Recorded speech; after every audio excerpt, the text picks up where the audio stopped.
Yeah, come on, let's go.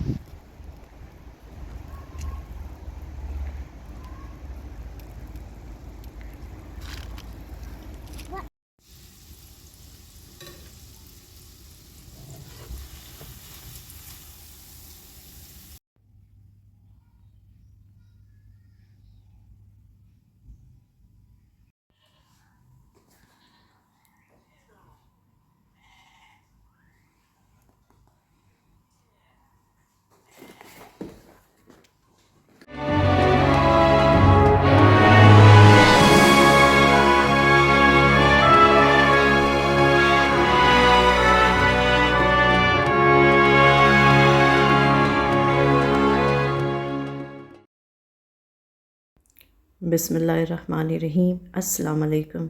क्या हाल है आप सबके? उम्मीद करती हूँ आप सारे ठीक ठाक होंगे और मज़े में होंगे।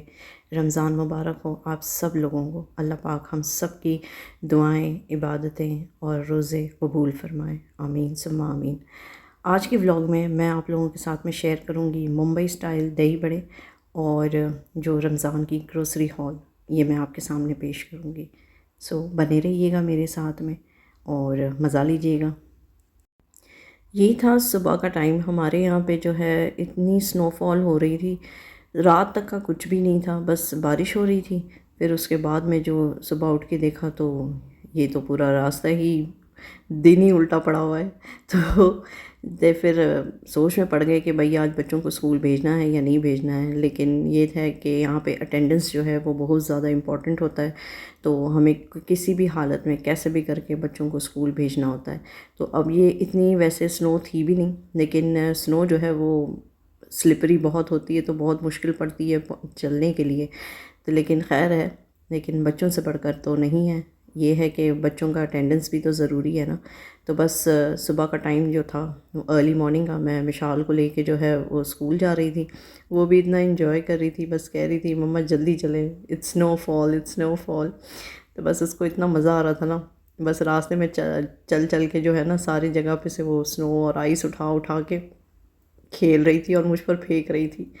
तो ये देखें कितना प्यारा लग रहा था, और बस ऐसा लग रहा था जैसे कोई फ़िल्म का नहीं हम सीन देखते हैं, बिल्कुल उसी तरीके से लग रहा था। मुझे तो ऐसा लग रहा था कि जैसे कि मैं हम पहले कोई मूवी वगैरह देख रहे होते थे तो बिल्कुल वैसा ही सीन होता था। आज अल्हम्दुलिल्लाह अल्लाह का लाख लाख शुक्र है जो ये चीज़ देखने को भी मिल गई। नहीं तो हमारे यहाँ जहाँ पे मैं रहती हूँ बैक होम में, वहाँ पे तो कभी भी नहीं गिरी बर्फ़, और ना कभी ऐसा कुछ देखने को मिला। और अल्लाह का शुक्र ही है कि उसने जितना दिया है बहुत है, अल्हम्दुलिल्लाह। तो बस फिर मैं मिशाल को स्कूल छोड़ के रास्ते में हम इंजॉय कर रहे थे, तो मैंने बस वो स्नोफॉल हो रही थी तो मैंने सोचा लाएं इसको है ना कवर करूं। तो बड़े धीरे धीरे से मैं कवर कर रही थी, हालांकि इतना स्नोफॉल था ना मेरे पूरे हाथ जो है वो बाद में ऐसे लग रहा था कि बिल्कुल वो स्टिफ़ हो गए हैं। तो बस देखें आप लोग भी इंजॉय करिएगा। फिर विशाल को स्कूल से छोड़ के आने के बाद में जो है आफ्टरनून का टाइम था, मैं माश की दाल भिगा कर गई थी। और अब जैसे माश की दाल को हम माश की दाल भी कहते हैं और उड़द की दाल भी कहते हैं।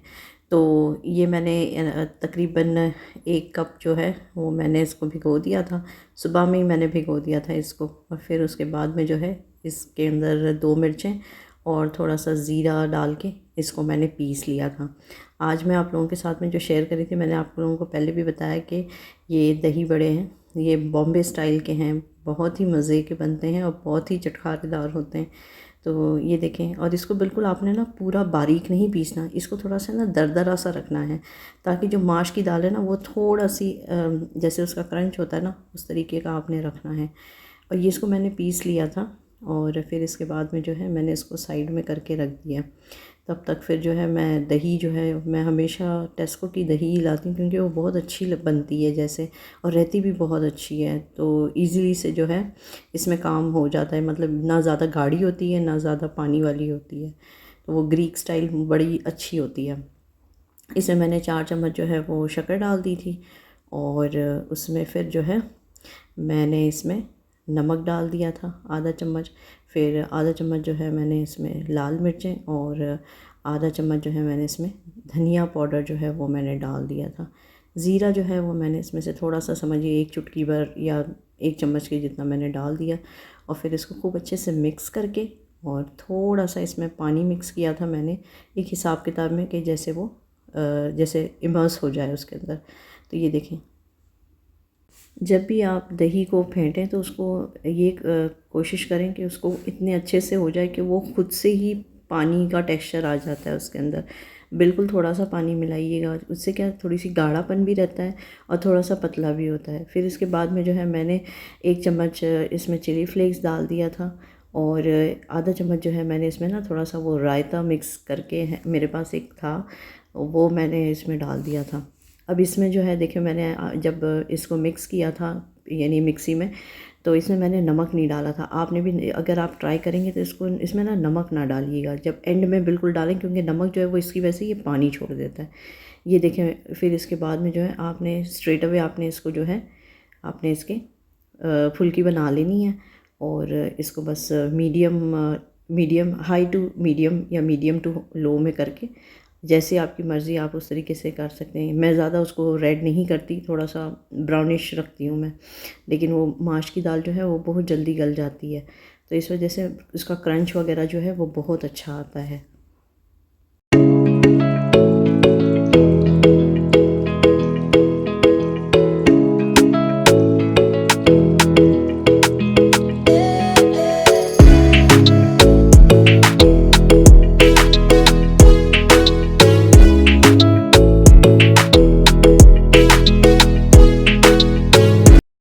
तो ये देखें, ये हमारे जो पकोड़े हैं ना ये तैयार हो गए हैं। अब जैसे ये हो जाते हैं ना, तो आपने इसको जो है ठंडे पानी में इसको डाल देना है ताकि ये अच्छे से, और थोड़ी देर इसमें ना इसको भिगा कर रखिएगा और उसके बाद में जो है उस आपने इसको खूब अच्छे से प्रेस करके और फिर उसका पानी पूरा निकाल करके और फिर बाद में आपने उसको एक तरफ रख देना है। ये देखें, फिर मैं जो हूँ इसको सेट करने लगी थी। ये देखें, इसको मैंने पूरा जो है वो सेट कर दिया है बड़ियों को, और ये बिल्कुल ऐसे ही स्टाइल में हमारे यहाँ पे मिलता है बॉम्बे में, और इतना मज़ेदार होता है ना कि पूछे मत। बस मतलब ये है कि बस इंसान रहा नहीं जाता, बस बहुत ही टेम्पटिंग लगता है। तो ये देखें, फिर मैंने इसको दही के अंदर पूरा डुबा दिया था। अच्छे से इसको आप पूरा इमर्स कर लें। उसके बाद आपने जो है उसमें चिली फ्लेक्स डाल देनी है उसको सेट करने के लिए, और फिर इसमें जो है ये इमली की चटनी जो है, ये एक्चुअली जो है ना ये मैगी का टैमरिंड सॉस है। इमली मेरे पास थी नहीं तो मैंने फिर यही डाल दिया, तो ये बड़ा मज़ेदार लग रहा था इसके साथ में। और ये जो है ये ग्रीन चटनी जो है ये मैंने हरा धनिया पुदीना मिर्चें और एक कैरी थी मेरे पास में, उससे मैंने इसको उसकी चटनी बना ली थी खट्टी मीठी टाइप की। और फिर आपने जो है इसको हरे धनिए के साथ में आपने इसको गार्निश कर लेना है। और ऊपर से जो है ये थोड़ी सी जो सेव होती है, ये हमारे यहाँ पे इसको सेव कहते हैं, आपके यहाँ पे शायद इसको निम्को कहते हैं। तो ये जो है इससे आपने इसको सेट कर देना है। देखें कितना मज़ेदार लग रहा है ये, और मुझे आप यकीन करें मेरा रोज़ा था, मैं जब ये बना रही थी इतना टेम्पटिंग लग रहा था ना मुझे, बस ऐसा लग रहा था कब बस इफ्तारी का टाइम हो और मैं इस पर टूट पड़ूँ। तो हस्बैंड को भी ये बहुत पसंद आया, उनको भी मैंने फ़र्स्ट टाइम ये बना के खिलाया था, तो बड़ा मज़ा आया इसका। आप लोग भी एक बार ज़रूर ट्राई करिएगा। ये जो है हम रमज़ान की ग्रोसरी ले आए थे, ये सबसे पहले मेरी नज़र इस पे पड़ी थी ये भेलपुरी में, तो मैंने कहा ये तो उसको मैं लेकर ही रहूँगी, क्योंकि हमारे यहाँ से यहाँ पर कहीं पे भी है ना ये इंडियन जो है स्ट्रीट फूड नहीं मिलता। तो मैंने सोचा नहीं कि मैं लेकर आऊँगी, कई बार जाती हूँ मैं लेकिन मुझे मिलता नहीं है ये। तो इस बार मैं गई थी तो यहाँ पर था, तो मैंने कहा मेरी तो मौजें लग गई, तो मैंने कहा बस अब ये ले ही लो। ये देखें कितना मज़ेदार सा, इसमें सारा वो भेल का टोटल मिक्स होता है, इसमें सारे जो निम्को है और मुरमुरे हैं सारे, वो सारा मिक्स है, इसकी खट्टी मीठी चटनी एंड एवरीथिंग, तो बड़ा मज़ा आता है इसका। तो ये देखें, जो यहाँ यूके में रहते हैं अगर उनको ट्राई करना है तो वो ट्राई कर सकते हैं, ये बहुत मज़ेदार होता है ये। और फिर जो है एक करके इसकी चटनी भी सारी आती है, स्वीट चटनी, हॉट चटनी, तो ट्राई करिएगा, बहुत अच्छी होती है। ये देखें, फिर हम जिंजर गार्लिक पेस्ट ले आए थे, ये तो सबसे ज़्यादा ज़रूरी है। मेरे पास इतना टाइम नहीं रहता कि मैं वो अदरक लहसुन छीलूँ, तो मैंने फिर ले आई थी। ये देखें, ये है वो टैमरिंड सॉस जिसकी मैं बात कर रही थी, और ये इतना ज़बरदस्त होता है ना, और ये मेरी काफ़ी हेल्प आउट कर देता है कोई खट्टी चीज़ बनाने में, या मुझे यानी इमली को भिगा के रखना नहीं पड़ता, तो काफ़ी अच्छा है ये। और ये है मैंगो मिंट सॉस, ये हॉट मिंट सॉस है। ये मैंने ना चटनी के लिए यूज़ किया हुआ था। उसके बाद जो है ये पनीर है। ये पनीर तो काफ़ी चीज़ों में काम आता है। मैं काफ़ी टाइम के बाद इसको ले आई थी, जैसे मटर पनीर बनना है या पनीर का पराठा होता है, तो उसके लिए मैं ले आई थी। तो मेरे लिए तो बहुत अच्छा है ये पनीर। तो ये देखें, इसमें फिर आलू की टिक्की, ये टिक्की जो है ना, ये इतने मज़े की है। हालांकि मुझे पता नहीं था कि ये एक पे एक फ्री है। वो एकदम से अचानक से जब मेरी नज़र पड़ी तो मैंने कहा हाँ, इस पे एक फ्री है। मैंने कहा पहली फ़ुर्सत में ले लो। और जब मैंने इसको घर पे बनाया तो इतना मज़ेदार बनी थी ना कि जिसकी कोई बात नहीं है। और ये देखें शामी कबाब मिक्स, ये अभी मैंने जो कबाब बनाने हैं तो उसके लिए मैं ले आई थी ये। और उसके बाद में जो है ये कस्टर्ड पाउडर मैं शान का लेने लगी थी, लेकिन वहाँ पर नहीं था उनके पास में, तो फिर मैं ये ब्रिटिश ब्रांड ले आई।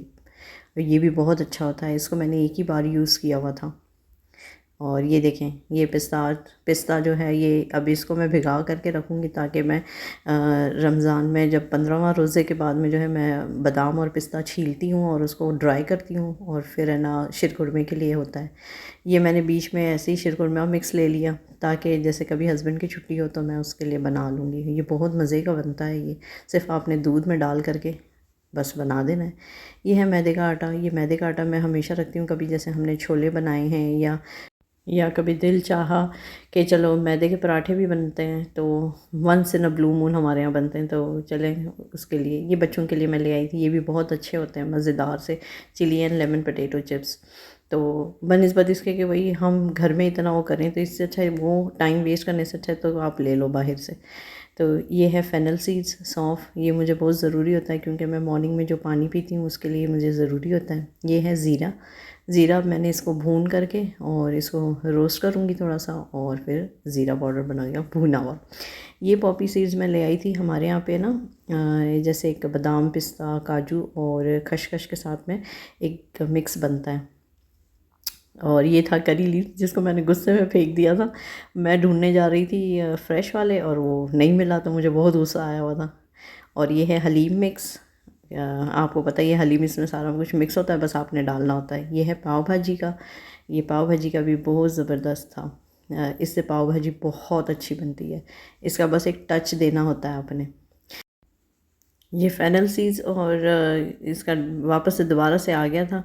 और ये देखें, ये जो है ना, ये ड्राई करी लीव्स होती हैं। ये बहुत यानी इजीली मिल जाती हैं यहाँ पे ना, तो फ्रेश यहाँ पे जल्दी मिलती नहीं है, तो फिर यही लाना पड़ता है हमें।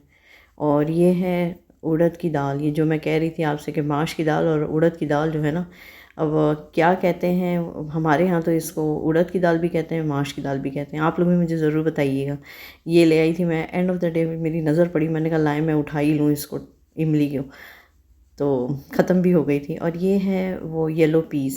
अब ये नहीं पता मुझे आप लोगों के यहाँ पे क्या कहते हैं, हमारे यहाँ इसको सफ़ेद वटाने कहते हैं। सफ़ेद वटाने कहते हैं, मुझे नहीं पता आप लोगों के यहाँ क्या कहते हैं, ज़रूर बताइएगा। ये लाई थी मैं आंवला पाउडर। हेयर फॉल मुझे बहुत हो रहा है, तो मैं काफ़ी टाइम से ढूंढ रही थी, तो मुझे मिला। अब मैंने तो फ़ौरन पहली फ़ुर्सत में उठा लिया। तो उम्मीद करती हूँ कि आप लोगों को आज का मेरा ये व्लॉग, छोटा सा व्लॉग अच्छा लगा होगा। अच्छा लगा तो इसे लाइक ज़रूर करिएगा। अपना भी ख्याल रखें, अपने प्यारों का भी ख्याल रखें, और मेरे चैनल का भी ख्याल रखें। एक बार फिर से आप सबको रमज़ान की बहुत बहुत मुबारक हो। मुझे अपनी दुआओं में याद रखिएगा। मिलते हैं अगले व्लॉग में, तब तक के लिए अल्लाह हाफ़िज़।